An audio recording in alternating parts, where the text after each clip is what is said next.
This spring and summer, I've got my son's graduation party, a bridal shower to plan, and a few summer birthdays for my family. But hosting can feel so overwhelming. Pretty Little Gatherings offers decor kits and tablescapes that are intentionally designed and handmade so everything works together. No second guessing, and definitely no running around to various stores to purchase what you need. Just open the box and host your celebration. Visit prettylittlegathering.com and subscribe to their newsletter for updates on their spring and summer decor options. And definitely follow them on social media platforms.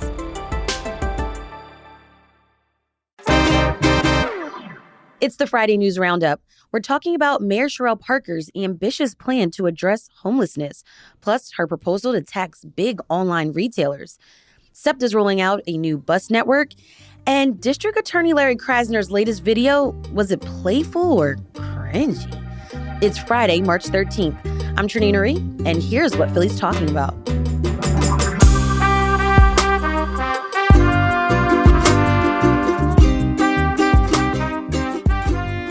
Joining me this week at the Filler Club is CityCast Philly's senior producer, Abby Fritz. Hey, Abby. Hi, Trenae. Happy Friday the 13th. Ooh. Spooky. Do you have any superstitions?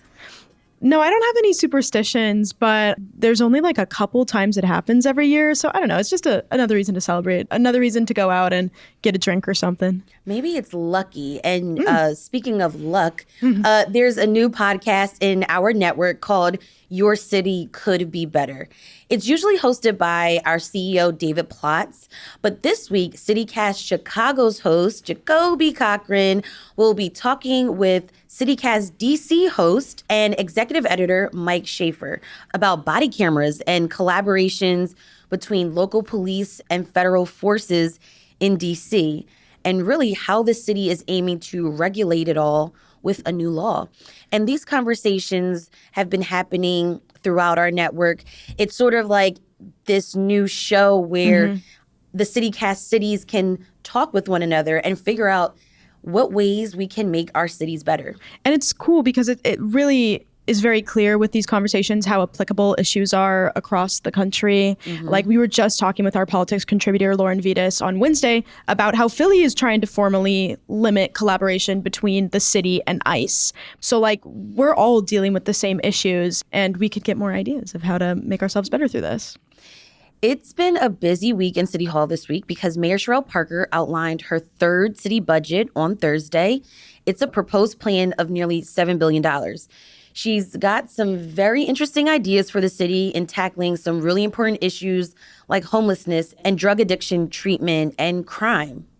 We're going to talk more about some of the details of the budget on Monday's episode, but we wanted to talk about some of the highlights of Parker's 2027 fiscal budget and how it's dealing with homelessness. She really outlined this very ambitious plan to add 1,000 shelter beds and provide services for folks and sort of like help them get back on their feet.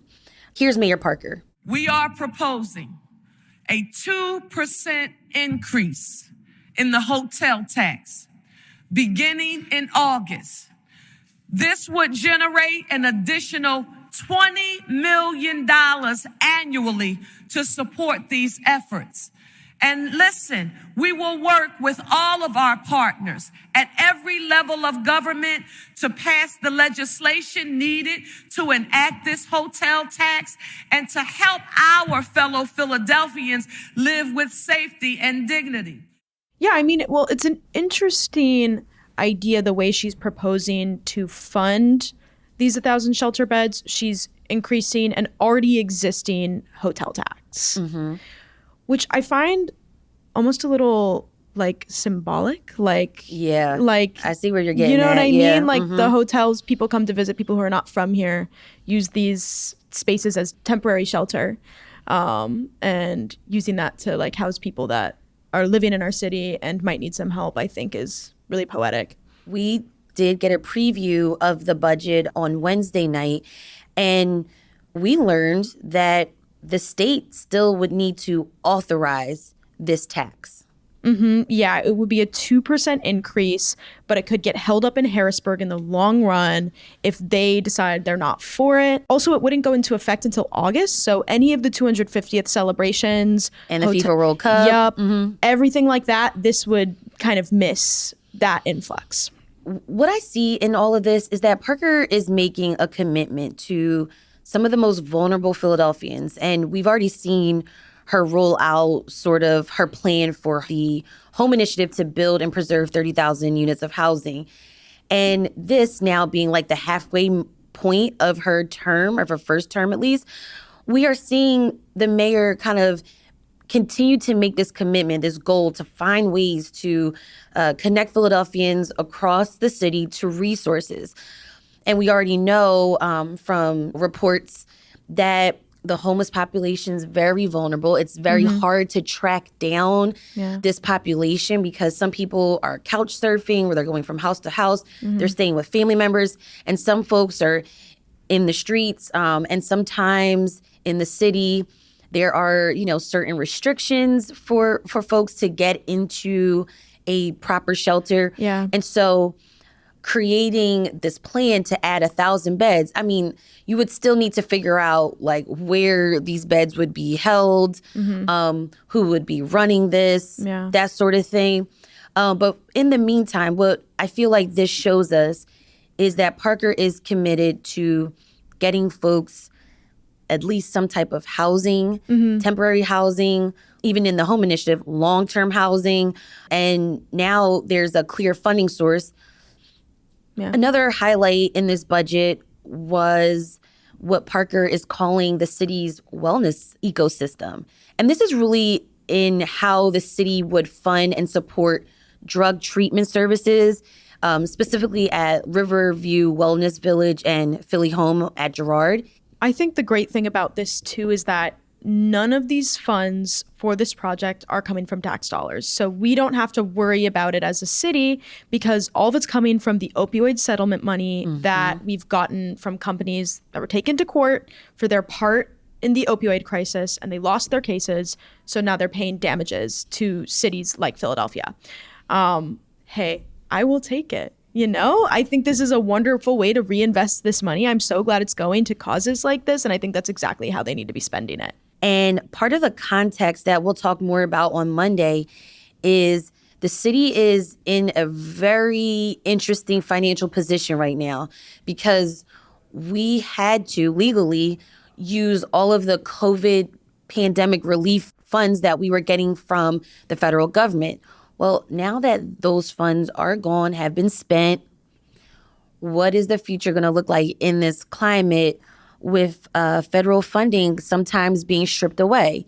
For example, the Chinatown Stitch Project, which was going to kind of bring together Chinatown again. So what will the financial future look like for the city?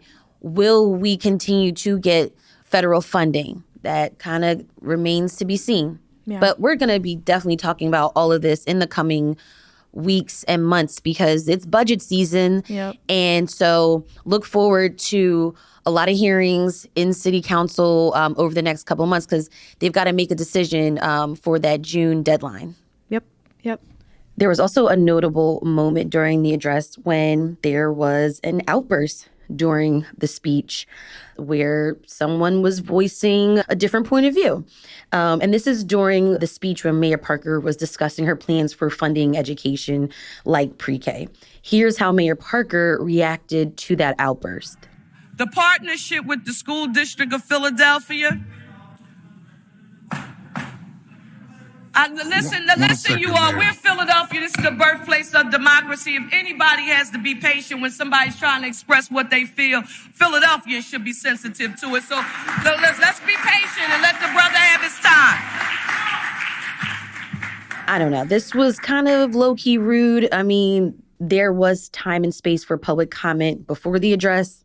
And there will be over the next few months when there are hearings to discuss this proposal. But we'll talk more about the context of this nearly $7 billion budget proposal next week on the show. We've got more news after the break.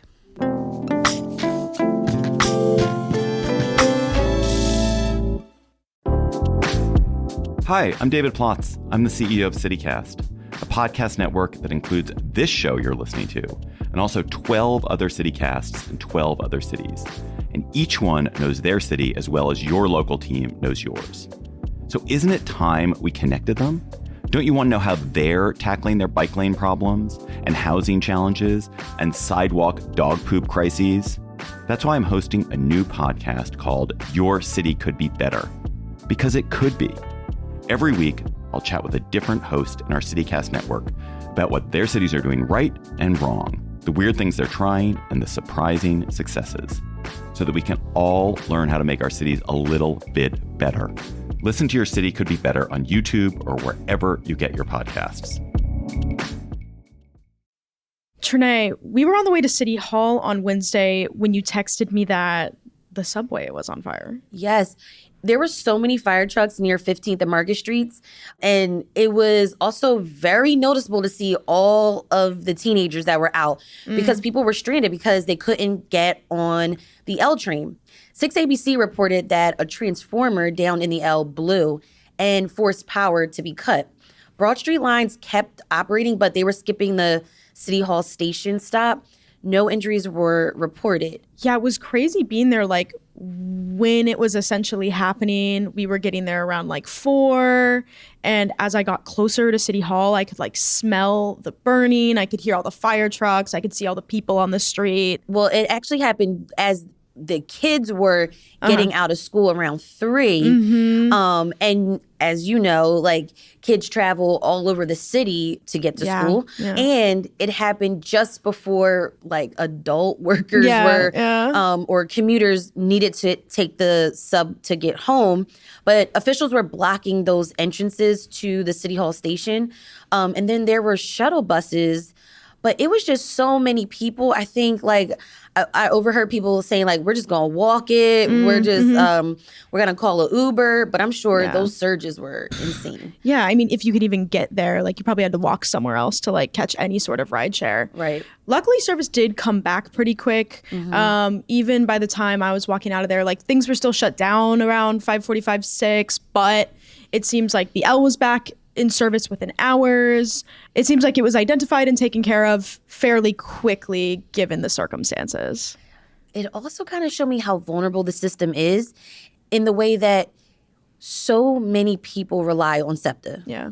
And, you know, speaking of SEPTA, the transit agency actually this week released some details about its new bus network that's going to roll out starting in August of this year.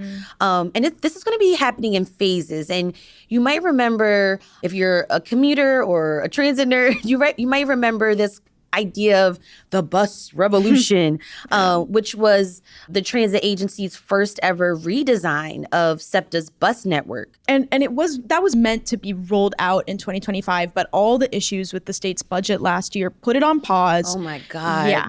That was Nightmare. Yeah, nightmare. That's a great way to explain it. They literally called it the death spiral for SEPTA, but now it's back, which is great. We love to see that. SEPTA leadership sees this new bus network as a way for the system to be more reliable, more efficient, reduce the wait times, and get and attract new customers. I've been excited to see what the system creates because I've started taking the bus again, Abby. Yeah. Especially when we wanted to go to the flower show because I knew the convention center was going to be crazy. It was going to be packed with people and cars and, you know, of course, the expense of parking and a lot. So I was like, nah, I'm hopping on a bus. And it worked out. Totally. It was a nightmare when I went to the flower show and I took my car. I had to park in like Callow Hill or something to walk all the way there. Over. Yeah, I walked across the expressway. So with this new plan, they're just reconfiguring things a bit? Like what's the deal? So the overall plan is going to be rolled out in different phases. So they're going to really like focus on certain neighborhoods. But as time goes until about June 2027, you'll start to see a difference in service that reaches to 69th Street, that reaches Chester County, that reaches Montgomery County. So some buses, because they have low ridership, they might get condensed or reduced. But again, all in an effort to just make the service more efficient, reliable, and reduce those wait times. All right, we'll be back after this break.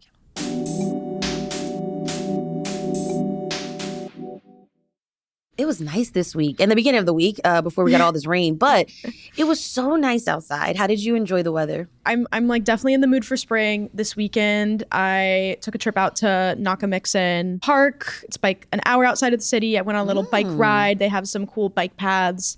I did a sunset hike in the Wissahickon on Tuesday. So I'm just like feeling good about being outside, you know? How about you? I walked along the Schuylkill banks. I rolled down the windows in the car. I finally turned off the heat in the house. Open the windows. And the babies on my block, they were outside playing and like drawing, like using the chalk, the sidewalk chalk. Everyone is outside. And speaking of outside, the Philadelphia District Attorney's Office posted a video of DA Larry Krasner saying, "We outside too." Philly is getting beautiful out here, and we outside.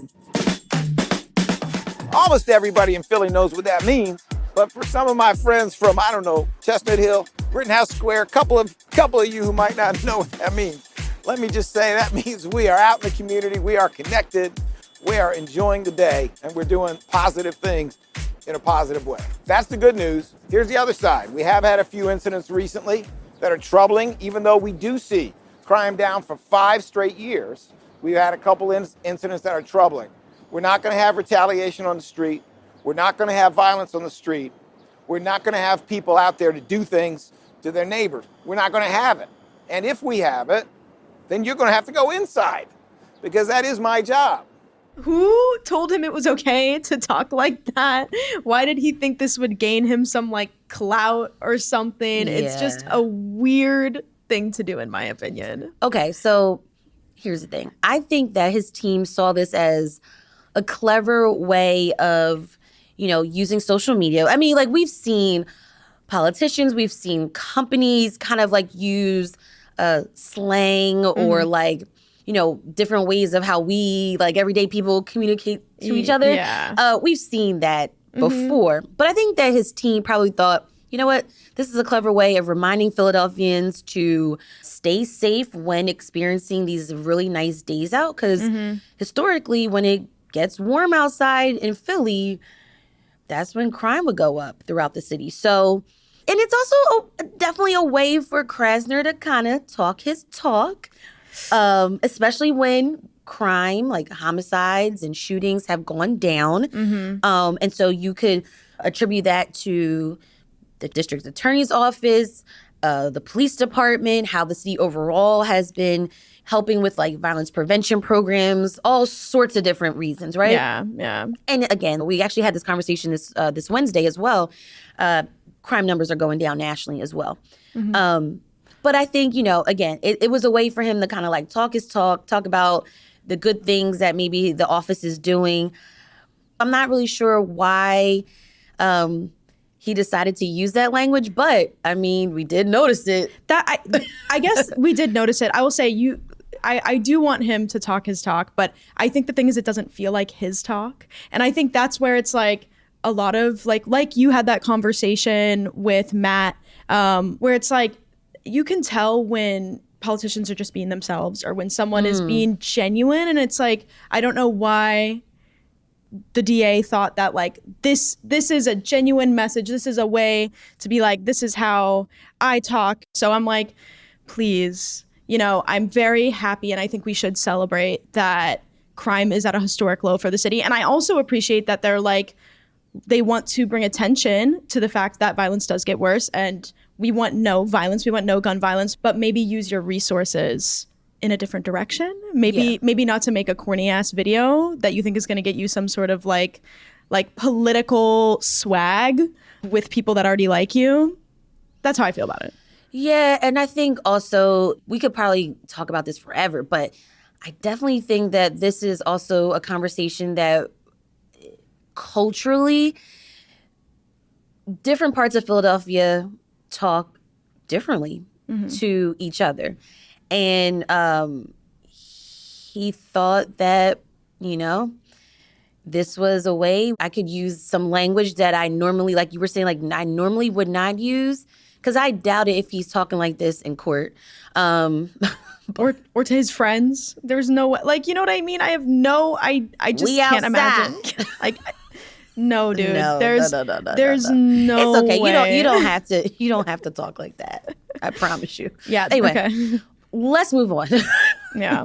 Let's talk about this year's One Book, One Philadelphia. We are doing kind of like a weekly book club with our listeners on the podcast. This year's book is called Our Missing Hearts by Celeste Ng. It's really good. It's really good. I'm enjoying it so much. Yes. So today we're going to talk about the first 100 pages. So if you haven't read that far, just keep skipping through the podcast until we get to our weekend plans. But spoiler alert, because we have to talk about this. I'm so glad the library picked a speculative fiction book. I think like of all of the genres that I gravitate towards, especially in times where I feel like there's so much unrest and like people not agreeing on things, I think speculative fiction is such a good way to think about the future. It's a lot of parallels in, like you're saying, into what we're dealing with now. Okay, so let's give you a quick synopsis of what's going on. The main character's name is Bird. Well, that's his nickname. His mother calls him Bird, and they have a really beautiful, strong relationship, it seems. His birth name is Noah. And so when other characters like his teacher or even his dad insist on calling him Noah and not Bird, it's kind of like a sign of sort of like disrespect or making sure that he is distant from any memory of his mother. And we'll get into why. His mother is gone. She's been taken away because of her political views. In this world, America is strongly like anti-China, anti-Korea, and anti-Japan. And the rules are strict. And there's sort of like this ratting out culture where if anyone says anything that's like anti-American or unpatriotic, you run to the authorities, you point fingers, and you get people locked up, essentially. Yeah, it's giving tattletale. So Bird, he really is sort of like isolated in this world without his mother. And because also he is half Asian. Yes. And that is a part of the reason he's like isolated by his peers explicitly in schools. Bullied. So one day Bird gets like this unmarked letter and any like sorts of like communication actually gets reviewed by authorities. But it's like a drawing of a boy and a cat. And he thinks that it's his mother reaching out at the very least. Or, you know, is this a code of a greater message? We don't know. He's kind of like trying to figure out if this drawing has any connection to like maybe a memory or like a story that his mother told him. But with so many thoughts and questions racing through his mind, it leads him to the public library, which is so ironic. But in this society, books are banned. And so like, can you imagine like going to the free library now and like there's obviously books missing? Yeah. Empty or like shelves. if you like look it up in the catalog, the digital catalogs, it'll say discarded. So that's what's going on in this world. Yeah. And then he meets this librarian, but it's kind of spooky because the librarian says his name, his nickname, Bird, the name that he loves, His chosen his name. chosen Yeah. name. And he's like, wait. how does she know? Yeah. And It's so good. It's I think my overall takeaway from like this first half of the book was really about, I think right now, I think this book is about fear and is about what fear does to people and how fear rules people, and the people that aren't afraid get taken away because they are the ones that, you know, could take down a system that is trying to keep people in fear. I mean, like everybody telling on their neighbors, you know, even to an extent like Bird's dad being so afraid of Bird being taken away is why he won't even call Bird. It's why he's protecting him. He's shielding him. He's saying like, you know, basically make sure you have manners when you see a police officer around.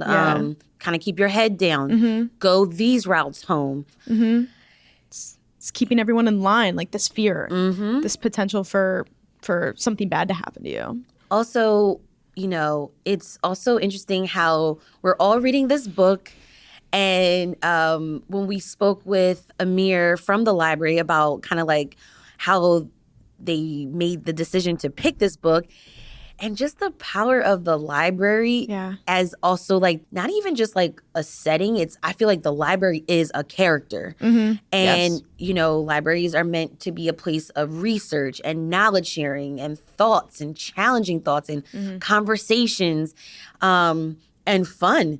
And we see that in our library system. Totally. But in this world, it's totally different. The public library has been, you know, cleared out, it sounds like. But even in the private institutions, the things that are holding it together are slowly starting to disappear. And and people are disappearing. I think the whole thing is going to come down is my theory for the next 100 pages. I think, and this is my theory, I think the librarian that knows his name is somehow part of the system that's going to disrupt this weird like society. All right. Yeah. What are you doing this weekend? Well, you want to know something really ironic? Right. After such a gorgeous week, in true false spring fashion, I'm going snowboarding. Where are you going snowboarding? I'm going like to the Poconos? Yeah. Okay. I'm going to upstate New York. So I'll be. It's like snowing and stuff. It's a full different vibe. But it's like the last time I think I'm going to be able to sneak any sort of winter sports in for the year. So you know what? I love fall spring. I love a little back and forth. I love fall a little. Spring. Yeah, exactly. It's like I like being able to do everything I could ever dream of doing in 1 week. You know, why not? What about you, Trinae? What are you getting up to? Well, our newsletter editor, Siani Cologne, and we actually got a preview of the Ministry of Awe. This is the newest art installation, museum sort of situation in the city. It's really just like this immersive experience. It's the creation of Meg Seligman, a public artist who we've actually talked about on the show this week because she is the mural artist that created Common Threads, which is this incredible, iconic Philadelphia mural on Broad and Spring Garden Streets. And so as a public artist, she started this nonprofit to reimagine an 8-story 19th century bank that has been vacant since 1985. Every stairwell is filled with a mural. Every nook and cranny in this building is wrapped in art. There are like some installations where there's like a typewriter, but there's nobody typing on the typewriter. It's so interesting. And so more than 100 artists were a part of this bank transformation. But the whole idea is to think about what we find value in. Is it in the art? Is it in our stories? Is it in our memories? So I would say expect the unexpected. Nothing in this place you're going to be like, yep, I expected this. No, you didn't. I know you did. And it opens on Saturday. Oh, nice. So if you have any questions about what you see or experience, just ask. 'Cause there's tons of artists that are walking around. They're at the different installations, and they are very, very helpful. What a great show. But before we go, we have a CityCast Philly Neighbor shout out. Welcome to Angie W. You are now an official CityCast Philly Neighbor, and you're getting access to our member-only events, like insider tours and volunteering meetups that we're going to have, happy hours. You're going to have access now for me to shout out your favorite local business or nonprofit on the show and in the newsletter. And also, you're going to get a heads up on weekly events every Monday before it goes out into our daily newsletter. So welcome, Angie. Hi, Angie. She left such a nice message for us when she joined. She said, CityCast Philly has become my go-to commute podcast. Aww. Your team brings so much to my morning, and I find myself well-informed while also entertained. Thanks for bringing quality info every weekday. It's clear you all love Philly just as much as I do. That's so sweet. That's I'm really tearing sweet. up. That's so Aw. nice. Yeah, we do love Philly. And thanks, Angie, for joining and supporting us. And if you would like to join Angie in becoming a member and maybe finding ways to make friends or places to hang out or just stay caught up on the news, go to membership.citycast.fm and become a neighbor. All right. Thanks, Abby, for joining me today. Yeah, thanks, Trinae. Have a great weekend. You too.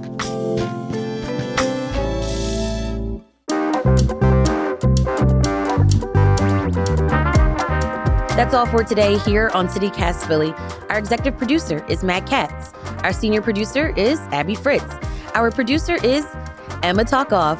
Our newsletter editors are Siani Colon and Natalia Aldana. And our host is me, Trinae Nuri. Music is by Philly's own Interminable, with additional music from all the kimonos. If you enjoy the show, please share this in a group chat, rate the show, leave us a review, and subscribe to our morning newsletter. We'll be back Monday morning with more news from around the city. Have a great weekend and be safe, y'all. Bye.